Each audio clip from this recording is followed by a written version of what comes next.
देखेंगे एफडीआई की। जी हाँ, प्रत्यक्ष विदेशी निवेश जो आंकड़े बता रहे हैं कि इस साल के 5 महीनों में वो नए स्तर पर पहुंच गए हैं।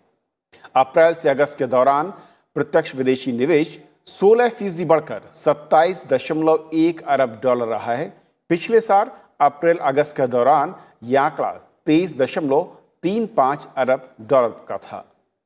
किसी भी वित्त वर्ष के पहले 5 महीनों में यह अब तक का सर्वाधिक एफडीआई है और 2019-20 के पहले 5 महीनों की तुलना में ये 13% ज्यादा है।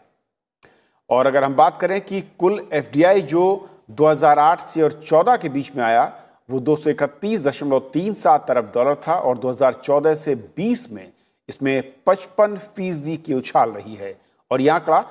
358.29 अरब डॉलर रहा है, यानी कि करीब 55% का जंप रहा है। तो आज अपने कार्यक्रम में समझेंगे कि कोविड के इस काल में और किस तरीके से ये नंबर इशारा कर रहे हैं और एफडीआई का बढ़ना इकोनॉमी के लिहाज से क्या संकेत दे रहा है और एफडीआई बढ़ने के पीछे के कारण क्या सरकार की ओर से एफडीआई में जो रिफॉर्म्स किए गए, कानून में बदलाव किए गए वो हैं या उसके साथ कुछ और वजह हैं। और इसे समझाएंगे हमारे 3 बेहद खास मेहमान। हमारे साथ मौजूद हैं अजय शंकर साहब हैं जो कि फॉर्मर सेक्रेटरी हैं DIPP ministry of commerce and industry government of India में रहे हैं। सर बहुत बहुत स्वागत आपका। हमारे साथ दूसरे खास मेहमान हैं डॉक्टर ए के शरण साहब, प्रोफेसर हैं AJNIFM में, आपका सर स्वागत है। और AK भट्टाचार्य साहब हमारे साथ हैं, एडिटोरियल डायरेक्टर बिजनेस स्टैंडर्ड से। सर बहुत बहुत स्वागत आपका भी। शुरुआत में अजय सर आपसे करना चाहूँगा, अगर हम इस कोविड वर्ष में कह दूँ शायद गलत नहीं होगा अब तक, क्योंकि इसे जाने की कोई अभी तस्वीर नज़र नहीं आती है, तो ऐसे में ये जो नंबर्स हैं एफडीआई को लेकर ये क्या इशारा कर रहे हैं और हम जब इन नंबर्स को देखते हैं तो इसके पीछे के फैक्टर या कारक क्या हैं? पहली बात तो ये है कि जिसको कहते हैं कि एक समय में जहां बहुत कठिनाई है अर्थव्यवस्था में और विश्व भर में कठिनाई है, तो एक ये वाकई बड़ी अच्छी खबर है कि एफडीआई में इतनी बढ़ोतरी हुई है। तो इससे थोड़ा हौसला सबका बढ़ता है। अब इसके पीछे कारण क्या है वो तो जब इसका ब्रेकअप मिलेगा तो हमें ज़्यादा एहसास होगा कि इसके पीछे कारण क्या है। क्योंकि एक बात हमें ध्यान में रखना चाहिए कि किसी एक 4-5 महीने की अच्छी खबर अगर बनी रहे अगले कुछ महीनों में और अगले सालों में तो असली फायदा होता है। लेकिन जो संकेत मिले हैं, विश्लेषण जो थोड़ा बहुत आया है मीडिया में, तो उसमें एक तो ये है, संभव है कि जो रिलायंस और जियो ने जो बहुत बड़े मात्रा में विदेश से उन्होंने इक्विटी ली है, तो हो सकता है वो कुछ पैसा आया हो। दूसरा जो विश्लेषण में संकेत आया है कि क्योंकि हमारे यहाँ बहुत सी कंपनियां कठिनाई में हैं, बहुत सी कंपनियां बैंकरप्ट हो गई हैं, IBC के तहत हैं और उनको बेचने की बात हो रही है, तो बहुत से प्राइवेट इक्विटी फंड्स बाहर से पैसा ला रहे हों उनको खरीदने के लिए। और तीसरी बात है जो मेरे विचार में सबसे महत्वपूर्ण है, वो ये है कि जो नई एक तरीके से नई इंडस्ट्रियल पॉलिसी जो सरकार की ओर से आ रही है, जिसमें आत्मनिर्भर भारत की बात है, कुछ टैरिफ्स बढ़ाए गए हैं, कुछ इंसेंटिव्स दिए जा रहे हैं कि अगर देश के अंदर वैल्यू एडिशन हो, देश के अंदर ज़्यादा मैन्युफैक्चरिंग हो, तो हो सकता है कि उसके परिणाम स्वरूप बहुत सी विदेशी कंपनियां अपनी सप्लाई चेन को यहाँ ला रहे हों या देश में वैल्यू एडिशन बढ़ाने की तैयारी कर रहे हों। जैसे हाल में खबर आई थी कि एप्पल है, उनके फोन्स का या आईपैड्स का हमारे यहाँ मैन्युफैक्चरिंग होगी, फाइनल असेंबली होगी, फिर धीरे धीरे पार्ट्स आएंगे। तो जो नए इंसेंटिव्स दिए जा रहे हैं, प्रोत्साहन दिया जा रहा है इलेक्ट्रॉनिक मैन्युफैक्चरिंग में, फार्मास्यूटिकल्स में, तो हो सकता है कि उसके लिए या उस वजह से कुछ निवेश विदेशों से आ रहा है। अगर ये सही है तो इसका मतलब ये निष्कर्ष निकलता है कि सरकार सही रास्ते पर है और इसको बहुत एक परिपक्व ढंग से देखना है कि सबसे कम खर्चे पर हम ज्यादा से ज्यादा पूंजी निवेश विदेश से और अपने देश की कंपनियों द्वारा करवाए, जिसमें देश में वैल्यू एडिशन बढ़े, लोगों को रोजगार और मिले। Okay sir. प्रोफेसर शरण साहब, अगर मैं सिर्फ और सिर्फ ये जो इस साल के अभी मैं कहूँ कि दूसरे क्वार्टर एक तरीके से कहूँ उसके जो आंकड़े, क्योंकि पहले में ये काफ़ी कम थे लेकिन दूसरे में जब ये बढ़ते हैं और ओवरऑल 5 महीने में 13% का उछाल दिखता है। 3 पोजीशन में 3 जो फैक्टर है मैं उसको भी अगर इसमें लाना चाहूँ, कोविड, चीन के साथ जिस तरीके से स्थितियां हैं सीमा पर, और तीसरा कि चीन से बाहर निकलकर कंपनियों का नए एक जगह की तलाश, इन तीनों को अगर मिलाकर देखते हैं तो आप इन नंबर्स को संकेत के तौर पर क्या मानते हैं, और क्या इसके साथ साथ जो ऑटोमेटिक रूट का रास्ता खोला सरकार ने, हालांकि चीन या फिर चीन से जुड़ी हुई कंपनियों को लेकर वहां पर प्री परमिशन की बात कही गई, वो भी एक क्रूशियल इसमें फैक्टर है? कोविड के पीरियड में 2 रीजंस हो सकते हैं इस उछाल के, और ये कितना सस्टेनेबल होगा, कितना बना रहेगा, जैसे कि अजय शंकर साहब ने भी अभी कहा कि ये देखने की बात होगी कि इन 5 महीनों में जो उन्नति प्रोन्नति उछाल आया है ये क्या सस्टेनेबल है या एक वोलेटिलिटी का द्योतक हो सकता है कि मतलब सडन आया स्पर्ट की तरह से और चला जाए। तो कोविड के पीरियड में देखिए 2 चीजें तो बड़ी क्लियर थी कि कोविड का जो शुरू का पीरियड था, जब इंडिया का मैं कहूं, अगर इंडिया में खास करके, तो देखिए कि पूरे विश्व ने एक वैश्विक स्तर पर हमारी 2 चीजों को बहुत सराहा कि हमारी सरकार ने एक नेतृत्व में जो निर्णय लिए थे उससे शुरू में हमारी इंसिडेंस, मोर्टेलिटी सब कुछ काफी लो थी, जिससे ये पता लगता था कि इसका कोविड के साथ साथ जो स्लोडाउन का मोमेंटम है वो खत्म होगा, और कोविड के पीरियड में भी जैसी नीतियां हमारी रही तो ये लगता था कि शायद हमारे ऊपर इसका प्रभाव कुल मिलाकर के बहुत नगण्य हो सकता है कि कोविड का प्रभाव। तो ये एक कॉन्फिडेंस बिल्डिंग मेजर की तरह भी एक सिग्नल जाता है बाहर कि कौन सी सरकार किस तरीके से इस वैश्विक महामारी को नियंत्रित करने का प्रयास कर रही है। तो उसमें हमारे नंबर्स अगर मैं कहूँ तो काफी अच्छे रहे विदेश की तुलना में। तो अब एक तो फैक्टर ये रहा, दूसरा ये है कि जो इस पीरियड में ग्लोबल इकोनॉमी थी शुरू में जिनके ऊपर बहुत इम्पैक्ट आ गया था, तो ये एक स्पेकुलेशन भी जाता है और एक मैसेज भी जाता है कि आने वाले समय में वहां की अर्थव्यवस्था का क्या हाल होगा, और अगर वहां कोई अपना निवेश करता है तो उस निवेश की जो टोटल पृष्ठभूमि बनेगी और जो उस पर रिटर्न्स मिलेंगे, आफ्टर ऑल एफडीआई तो एक रिटर्न की ही एक्सपेक्टेशन में किया जा सकता है। तो उस मामले में भी ये देखा गया कि हमारी जो गवर्नेंस है या जो हमारी एक शासन में स्थिरता है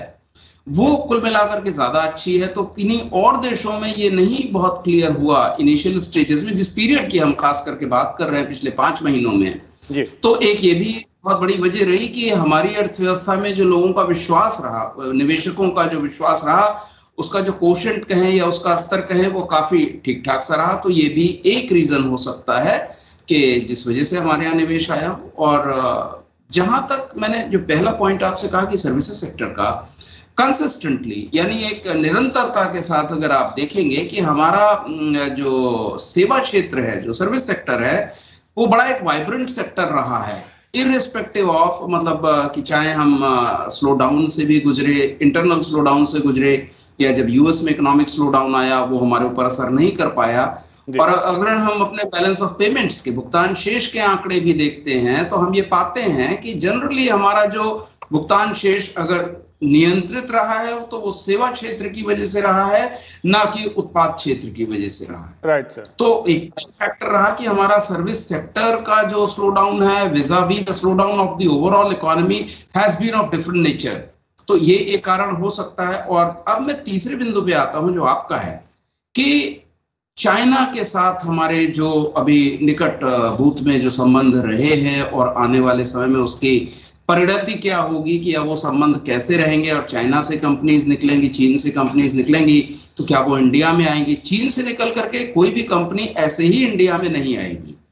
इसके पीछे चाहे आप कहें कि ईज ऑफ डूइंग बिजनेस की मुहिम रही है जो माननीय प्रधानमंत्री के शुरू के ही दिनों में काफी दिखी, या उनका एक कैंपेन रहा है मेक इन इंडिया का, जिसमें एक भरोसा जताया गया पूरे विश्व को कि आप जो भी हमारे यहाँ निवेश लाएंगे और जब भी निवेश लाएंगे सरकार पूरी तरह से उसमें आपकी मदद करने को तैयार है, हर तरह से तैयार है। तो ये दो फैक्टर्स एक कपल करिए, आप इसको फैक्टर इन करिए कि जो एग्जिट होगा चाइना से वो हमारे यहाँ क्यों अट्रैक्ट होगा, तो सिर्फ इस वजह से नहीं कि वहां पर से निकलेंगे तो कहाँ जाएंगे, तो इंडिया में चलते हैं, नहीं ऐसा नहीं। उसके पीछे जो हमारे फंडामेंटल्स हैं, जो इन्वेस्टमेंट फंडामेंटल्स हैं, जो मूल उसके तत्व हैं, वो बड़े सशक्त रहे हैं, बड़े स्ट्रांग रहे हैं। Right sir. और रहा सवाल एक चाइना के साथ, I just conclude in half a minute, China के चीन के साथ जो हमारे अभी निकट भूत के संबंध हैं, मैं इसको बड़ी तरजीह नहीं देता हूं इंडिविजुअल, मतलब व्यक्तिगत तौर पे। कारण ये है कि ये डिप्लोमेटिक रूट से चाहे कहें आप, देखिए सैन्य बल का प्रयोग तो बहुत दूर की संभावना होती है, और खासकर आजकल के युग में। हम ठीक है टीवी पे रोज बहुत देख लें कि हमने यहाँ सैनिक तैनात किए, उन्होंने वहां सैनिक तैनात किए, लेकिन आज पूरा विश्व जानता है कि युद्ध किसी चीज का कोई समाधान नहीं है। तो आने वाले समय में ये चीजें वापस से उसी जगह पर आएंगी। तो हमारी जो इंडिया की डिप्लोमेसी है और जो हमारी कूटनीति है और जो हमारी नीतियां हैं, विदेशी निवेशकों को एक भरोसा है कि भारत एक बहुत अच्छी, तो मुझे तो ये भी लगता है कि ये जो 5 महीने का आप विवरण दे रहे हैं, जब कोविड ऐसे पीरियड में इतना हमने अट्रैक्ट किया है, और अगर हम अपनी नीतियों को अच्छा रखें और मूडीज, स्टैंडर्ड पुअर जैसे रेटर्स हमें अच्छे से रेट करते रहे, तो this can be seen as a trend. मैं समझता हूं कि एक शायद एक ट्रेंड की तरह से दिखेगा। तो मुझे आपके बिंदु यही कहना। भट्टाचार्य सर, अगर मैं सेक्टर्स के लिहाज से देखूं, जो एफडीआई है, चाहे वो डिजिटल जो सेक्टर है, ऑनलाइन का सेक्टर है, या फिर मैं कहूं कि इसके अलावा जो इंफ्रास्ट्रक्चर या फिर फार्मा, किस तरीके से देखते हैं इन सेक्टर्स में जो इस पिछले 5 महीने के दरमियान एक बढ़ोतरी दिख रही है, एक उछाल दिख रहा है एफडीआई को लेकर? और दूसरा ये कि आप बेहतर समझा पाएंगे कि असल में किसी भी देश में और कोई भी काल हो, चाहे वो कोरोना हो या ना हो, क्या बड़े फैक्टर हैं जो कि एक इन्वेस्टर के लिए एफडीआई को लेकर, अट्रैक्ट करने को लेकर बहुत ही क्रूशियल रहते हैं, और क्या वो सारे पैमाने हम अपने देश में इस वक्त देख पा रहे हैं? देखिए, ये जो उछाल जो आया है वो उछाल 5 महीने का नहीं है एक्चुअली। अगर आप आंकड़ों को अगर करीबी से देखें तो ये उछाल आया है 2 महीने का उछाल है ये। देखिए, अप्रैल से जून में हमारे देश में जो एफडीआई की जो निवेश हुई थी, वो उसमें एक्चुअली 60% का घाटा हुआ था। मतलब $7 बिलियन ही सिर्फ आया था, और वो पिछले साल के तुलना में वो 60% कम थी। पर जुलाई अगस्त में हम देख रहे हैं बहुत ज्यादा उछाल से आकर ये हम अप्रैल 5 महीने में हमारी पूरी $36 बिलियन की एफडीआई आ गई है। हुआ ये है कि अप्रैल अगस्त में जो उछाल देखा हमने इस वक्त, ये सिर्फ 13% का उछाल था, और हम पिछले साल के तुलना के हम उसी स्थिति में आ गए हैं। तो ये एक अच्छी उपलब्धि मैं समझता हूं। और जो दूसरी बात जो ये है कि ये जो निवेश जो आया है वो इक्विटी में ज्यादा आया है। देखिए, एफडीआई में 2 तरह की आती है, एक तो आती है इक्विटी और दूसरी आती है री इन्वेस्टेड अर्निंग्स। इसमें ज्यादा अगर आप देखें $36 बिलियन में से करीबन $27 बिलियन इक्विटी में आई है। इसका मतलब विदेशी कंपनियों ने अपनी इक्विटी हमारी भारतीय कंपनी में दाखिल की है। नॉर्मली क्या होता है, हम जब एफडीआई की बात करते हैं उसमें री इन्वेस्टेड अर्निंग्स की भी बात करते हैं, पर इसमें लगता यह है कि अगर आप $36 बिलियन में अगर $27 बिलियन इक्विटी देखेंगे, मैं समझता हूं कि इक्विटी का शेयर पिछले सालों की तुलना से बढ़ गया है, और ये भी मैं समझता हूं कि एक अच्छी एक डायरेक्शन है, अच्छा एक सिग्नल है। और तीसरी बात जो मैं कहूंगा यह है कि जो सेक्टर्स जो है मेनली वो सर्विसेज में है, सेक्टर्स में है। ज्यादातर मैं समझता हूं कि ये जो एफडीआई आया है वो टेलीकॉम सेक्टर में, आईटी सेक्टर में आया है, और इस जो निवेश जो हुआ है उससे कोई नई कंपनी की गठन नहीं हुई है। जो एग्जिस्टिंग जो कंपनियां थी उसी की शेयर होल्डिंग पैटर्न थोड़ा बहुत चेंज हुआ है, उसी के अनुसार वो पैसा आया है। उससे जो एग्जिस्टिंग कंपनियां जो हैं उनकी जो